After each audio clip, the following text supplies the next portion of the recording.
గొప్ప దీక్ష అయ్యప్ప స్వామి వారి దీక్ష. అటువంటి మహానుభావుడు జ్ఞానస్వరూపమై కూర్చున్నటువంటి మూర్తి ఇవ్వలేనిది ఉండదు. తాను ఆత్మయై, పరబ్రహ్మమై, ఈశ్వరుడై, నిరాకారుడై, నిరంజనుడై, సాకారుడై, సదాశివుడై, సద్గురువై అక్కడ భాసిస్తున్నటువంటి మూర్తి మీ స్థాయినే మార్చిన వాడు. మీ సామాన్యమైన కోర్కెలు తీర్చడం ఆయనకి కష్టమా? అందుకని అసలు వరదముద్ర, అభయముద్ర పటరు అయ్యప్ప.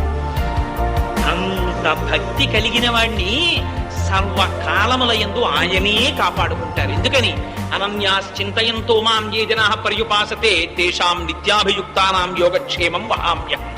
ఆ భక్తుణ్ణి విన్నంటి అయ్యప్ప స్వామి వారే కాపాడుకుంటారు. అందుకని అటువంటి స్థితికి తీసుకెళ్లగలిగినటువంటి మహోత్కృష్టమైనటువంటి దీక్ష అయ్యప్ప దీక్ష.